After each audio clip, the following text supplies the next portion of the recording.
कधी कधी आपल्याला वाटतं माझ्यात क्षमता आहे, मला वेगळं काहीतरी करायचं आहे, पण वेळ मिळत नाही, लक्ष लागत नाही, सुरुवात होते पण सातत्य राहत नाही. मी सुद्धा याच टप्प्यावर होते. खूप गोष्टी करायच्या होत्या, नवीन काहीतरी शिकायचं होतं, स्वतःमध्ये बदल घडवायचा होता. पण दिवस संपायचा आणि शेवटी वाटायचं आजही माझं महत्वाचं काम राहून गेलं. तेव्हा मला 1991 हा रूल समजला. हा नियम खूप छोटा आहे, पण जर मनापासून पाळला तर तुमच्या पुढच्या 90 दिवसात एक वेगळीच दिशा मिळू शकते. आपण सगळेच मोठी स्वप्न पाहत असतो. कोणाला स्वतःचा व्यवसाय सुरू करायचा असतो, कोणाला परीक्षा पास व्हायची असते, कोणाला फिट व्हायचं असतं, तर कोणाला स्वतःमध्ये बदल घडवायचा असतो.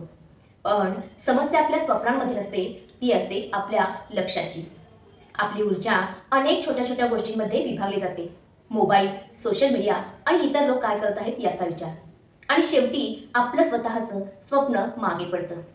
1991 हा रूल आपल्याला शिकवतो की पुढचे 90 दिवस, पहिली 90 मिनिटं फक्त आपल्या आयुष्यातल्या सर्वात महत्त्वाच्या एका ध्येयासाठी द्या. तर हा नियम नेमका काय सांगतो? 90 दिवस स्वतःला एक स्पष्ट ध्येय द्या. पुढच्या 90 दिवसात मला या एका गोष्टीत प्रगती करायची आहे.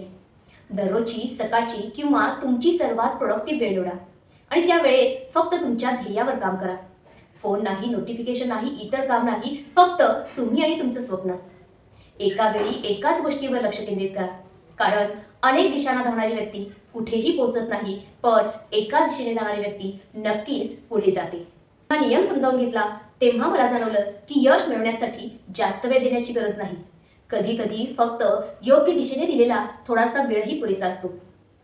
90 मिनिटं कदाचित आज कमी वाटेल, पण 90 दिवसांनी जेव्हा तुम्ही मागे वळून पाहाल तेव्हा तुम्हाला जाणवेल की मी स्वतःमध्ये किती मोठा बदल घडवला आहे. मित्रांनो, तुमच्याकडे स्वप्न असेल तर त्याला वेळ द्या, कारण तुमच्या स्वप्नांना तुमच्या लक्ष्याची गरज असते. आजपासून स्वतःला एक प्रश्न विचारा, पुढचे 90 दिवस मी माझ्या आयुष्यातील कोणत्या एका गोष्टीसाठी पूर्णपणे समर्पित करणार आहे. हा नियम तुम्हाला आवडला असेल तर शेअर करा त्या व्यक्तीला जिला स्वतःमध्ये मोठा बदल घडवायचा आहे. आणि लक्षात ठेवा, छोटे छोटे प्रयत्न जेव्हा सातत्याने केले जातात तेव्हा तेच मोठ्या यशाची सुरुवात बनतात.